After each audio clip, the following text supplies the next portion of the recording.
c'est la revue de presse internationale. Notre réseau de correspondants sur tous les continents, comme tous les matins à 7h-10, nous démarrons aux États-Unis avec Xavier Yvon aujourd'hui. Bonjour Xavier. Hello Mathieu, bonjour à tous. Notre correspondant à New York. Qu'est-ce qui fait la une chez vous ?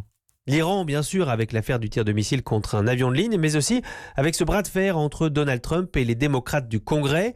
La Chambre vote pour limiter les actions militaires de Trump contre l'Iran, titre USA Today. Cette mesure, explique le Washington Post, ordonne au président de cesser les hostilités militaires contre l'Iran, sauf si le Congrès lui-même déclare la guerre.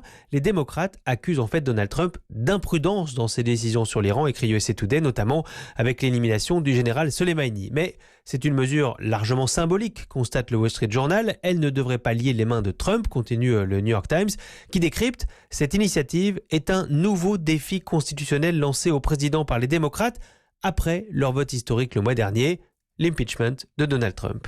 Xavier Yvon à New York pour Europe 1. Côme Bastin est en Inde. Bonjour Côme. Bonjour Mathieu. De quoi est-ce qu'on parle en Inde ? Eh bien, après les manifestations monstres qui secouent l'Inde depuis un mois, c'est la grève nationale qui occupe la une des journaux. Entamée hier pour 24 heures à l'initiative de 10 syndicats, elle a été suivie à travers tout le sous-continent, rapporte The Hindustan Times. Comme pour toute grève, les chiffres varient selon les sources. Selon le journal d'opposition Live Mint, 250 millions de personnes, soit un Indien sur 5, ont arrêté de travailler hier, ce qui en ferait la plus grande grève de l'histoire de l'humanité. Des chiffres qu'il est évidemment dur de confirmer. À l'origine de ce mouvement, explique The Economic Times, un ras-le-bol des travailleurs contre le chômage, les réformes libérales et les privatisations engagées par le gouvernement de Narendra Modi. Mais à côté des drapeaux rouges, Time of India rapporte que plusieurs cortèges étudiants ont défilé avec les grévistes pour protester contre les politiques jugées anti-musulmanes du parti BJP. Côme Bastin en Inde pour Europe 1 et Henri de la Guérie, plus près de chez nous, est à Barcelone. Bonjour Henri. Bonjour Mathieu. Qu'est-ce qui fait la une en Espagne ? C'est le bras de fer entre Bruxelles et la justice espagnole à propos des dirigeants catalans. L'indépendantiste Oriol Junqueras, élu eurodéputé en mai dernier, mais condamné en Espagne, restera en prison. La Cour suprême espagnole refuse de reconnaître l'immunité parlementaire qui lui avait pourtant été accordée par la justice européenne, détaille le journal El País.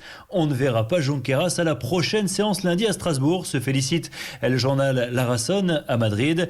Réaction inverse à Barcelone pour le quotidien. Avoué, la Cour suprême espagnole défie la justice européenne. Le journal évoque même un Brexit judiciaire de l'État espagnol. Sur Twitter, la décision est largement commentée. Pour José Bové notamment, ami d'Oriol Junqueras, le Parlement européen doit, je cite, entamer une procédure contre l'Espagne, comme il l'a fait contre la Hongrie. Henri de la Guérie à Barcelone, nous étions à New York, nous étions en Inde, nous étions en Espagne. C'est la revue de presse internationale et c'est tous les matins sur Europe 1, il est 6h54.